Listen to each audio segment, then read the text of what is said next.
El artículo 6 de la Ley contra el Femicidio y otras formas de violencia contra la mujer regula lo que es el femicidio. En este tipo penal, el sujeto activo siempre va a ser un hombre y el sujeto pasivo siempre va a ser una mujer. Este es un delito agravado que se comete con dolo, porque para la realización de dicho tipo penal es necesario, es preciso que el hombre tenga la intención y voluntad de matar a la mujer. Además de eso, debe de cometer la acción, debe de privarla de su vida, la cual viene siendo el bien jurídico tutelado. Lo hará de una manera violenta o razones asociadas a su condición de género. Siempre se va a ejecutar en un contexto de relaciones desiguales entre hombres y mujeres. Y pues también estas relaciones pueden darse tanto en el ámbito público como en el ámbito privado.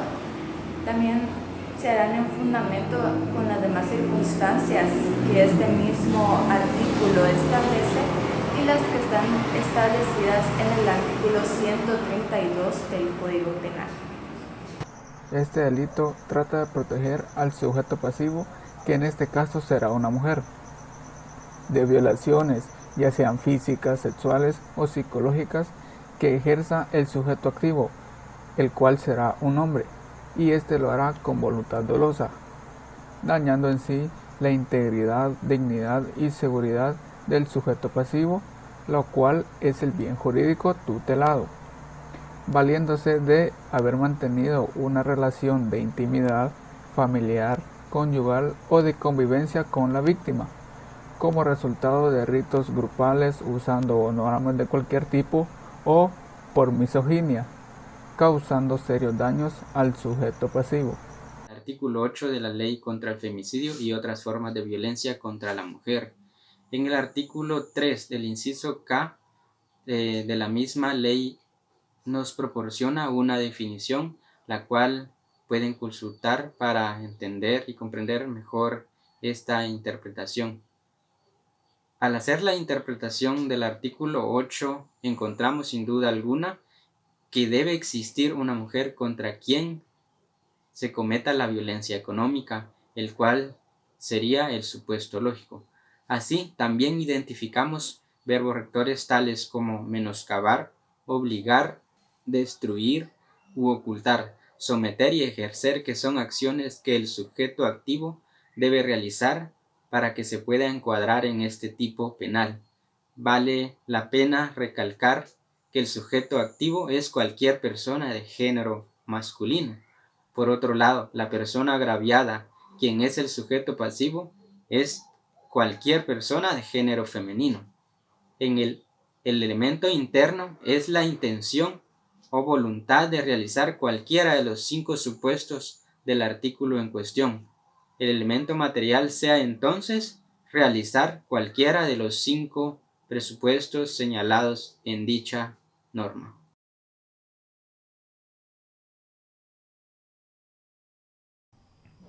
El lavado de dinero consiste en hacer o intentar hacer pasar dinero o bienes provenientes de actividades ilícitas por fondos lícitos, valiéndose de diferentes acciones para ello. Si el objetivo se llega a concretar, ingresan en el sistema financiero activos que no tienen algún precedente, que básicamente aparecieron de la nada, creando inflación y resultando en un riesgo para la estabilidad de la economía y el sistema financiero nacional. En búsqueda de la protección de estos bienes jurídicos, el artículo 2 de la Ley contra el lavado de dinero u otros activos regula dicho tipo penal. Dada la naturaleza del bien afectado por la ejecución de este delito, el sujeto pasivo de este es el Estado, ya que la estabilidad de la economía nacional y la del Estado van de la mano. Para la comisión de este delito a una persona, ésta debe efectuar cualquiera de las acciones que el artículo regula en sus 3 incisos, siempre teniendo previo conocimiento de la verdadera naturaleza del dinero o bienes con el que las efectúa, siendo necesario el dolo del sujeto activo. Por último, es sabido que según la doctrina existen delitos que se pueden adjudicar a un sujeto ya sea por mera actividad o por el resultado. Dicho tipo penal entra en los primeros, ya que el demostrar que la acción que el sujeto cometió cumple con los elementos consagrados en este tipo penal son suficientes para la comisión del delito.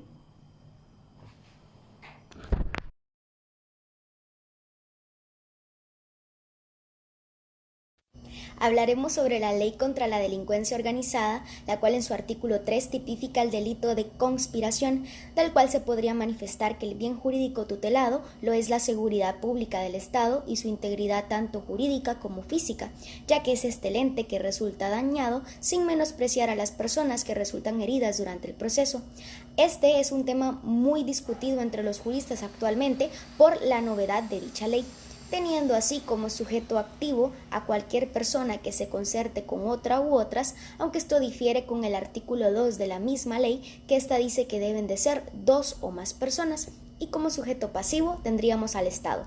El verbo rector de este artículo sería conspirar, lo cual lleva a que el elemento lógico sea la concertación de los medios necesarios para realizar el o los delitos concretos. Cabe señalar acá que por esto el elemento necesario es la concertación criminal, y es por este mismo motivo que el elemento interno sería la intención dolosa, debido a que la conspiración constituye la preparación de los elementos, el plan, los detalles para ejecutarlo, la determinación de la fecha para poder cometer el delito, por lo que es más que notorio la intención de poder cometer el o los delitos encuadrados en leyes como narcoactividad, lavado de dinero, migración, terrorismo, código penal y en la propia ley contra la delincuencia organizada, siendo todos estos desórdenes públicos, y para los cuales las personas que concierten llevarían a cabo el elemento material o externo. Es importante señalar que para que exista una conspiración, el objetivo de ella debe ser un fin ilícito. No se puede dar conspiración en delitos cometidos por negligencia, puesto que lo que se sanciona es la intención de cometerlos. Bueno, siguiendo con el tema, compañeros, vamos a hablar sobre lo que es de la ley contra la delincuencia organizada. Nos vamos al artículo 4 de las que nos habla sobre la asociación ilícita. Dentro de esto se sustrajo que el bien jurídico tutelado es la seguridad pública, ya que consideramos que esta es la que se encuentra en riesgo. Dentro de este tipo penal puede figurar cualquier persona que forma parte de un grupo con fines ilícitos, considerando que son las personas activas a cometer un delito para la comisión de dicho delito. Se debe tener la intención por parte de la persona en formar parte de una asociación ilícita y tener lo que es la participación activa en dicha asociación para poder cometer algún tipo de delito que vaya a afectar a la seguridad pública. Luego nos vamos al artículo 5, que se desarrolla el tipo sobre la asociación ilegal de gente armada. Con la existencia de este tipo de grupos se encuentra lo que es en riesgo la seguridad pública y lo que es la soberanía, ya que en las instituciones encargadas de proteger las mismas se encuentran en riesgo al existir grupos con fuerzas armadas similares. El Estado es el principal afectado, ya que según los hechos planteados se atenta contra la integridad del mismo. Para poder, para la comisión de del delito, debe tener participación, o sea, ya sea que organice o ya sea que vaya a promover o con el simple hecho de que pertenezca en una asociación ilegal de la gente armada. Tenemos lo que es el artículo 6, entrenamiento para actividades ilícitas. El Estado pues busca garantizar lo que es la seguridad de los ciudadanos pertenecientes, y pues para eso se crearon lo que son la Policía Nacional Civil o organizaciones militares, para que dicha soberanía subsista, ¿verdad? La creación de grupos armados no autorizados, entrenados y equipados con las mismas capacidades que las de las fuerzas del orden corre el peligro el sostenimiento de la soberanía, ya que estos pueden enfrentar en igualdad con instituciones superiores a las de las instituciones democráticas. Justamente este tipo penal pues busca sancionar a quien busca las mismas capacidades que las de la fuerza del orden, a las asociaciones ilegales de gente armada, que están con el movimiento de ferrocarriles, o instruyendo, comandándolos en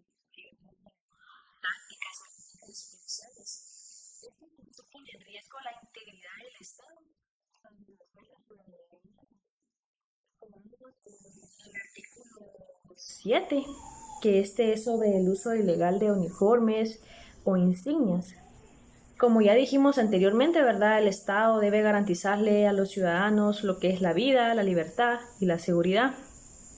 Es por eso que comete delito de uso ilegal de uniformes o insignias quien con ánimo de cometer un delito use, exhiba, porte o se identifique con prendas, uniformes o insignias reales o similares a las del ejército, de la policía o fuerzas de seguridad. Este delito será sancionado con pena de 3 a 5 años de prisión.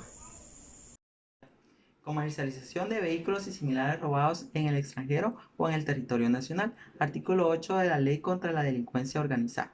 La delincuencia organizada funciona a partir de una estructura y es aquella organización de funciones tan meticulosas que realizan los miembros de la misma. Específicamente en el artículo 8 podríamos hablar de concurso de delitos, ya que a mi entender, en la realización del delito principal de este análisis se pueden cometer otros delitos para conseguir el resultado del principal, que es el robo de vehículos terrestres, marítimos, aéreos o maquinarias. Estos podrían ser asesinato, homicidio o lesiones.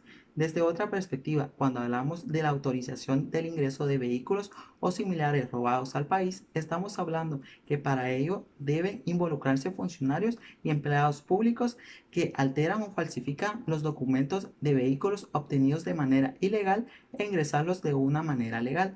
Podríamos hablar de una falsedad material o ideológica.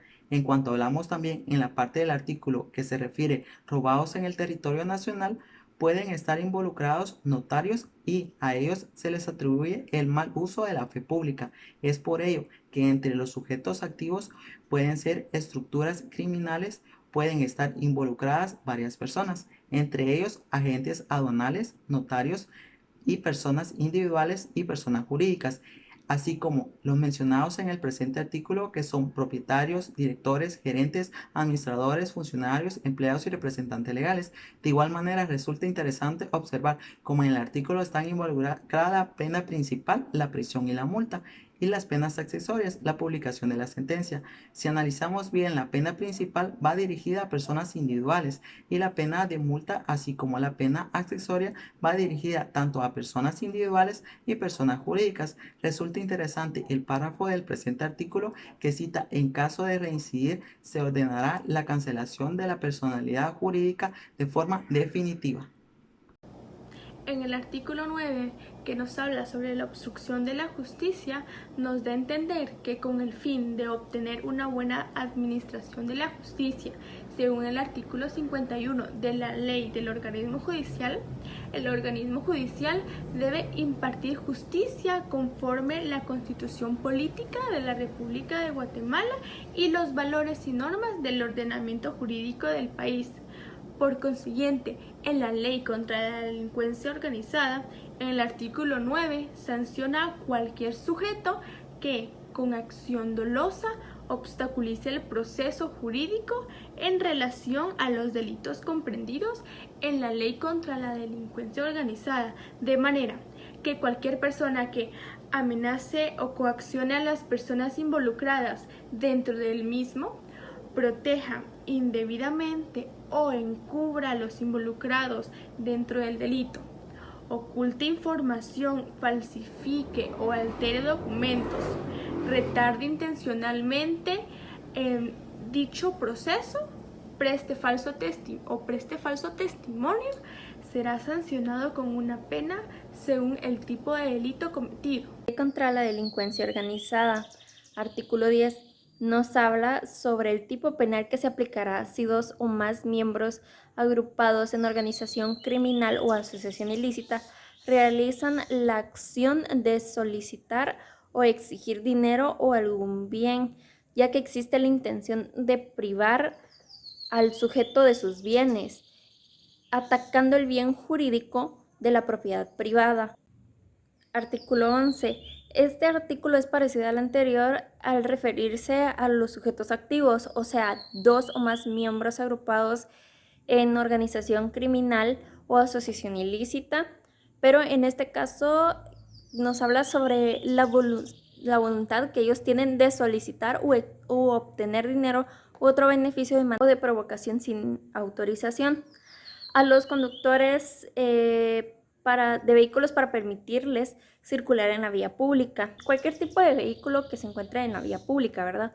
Se limita el bien jurídico de locomoción de los pilotos en este caso.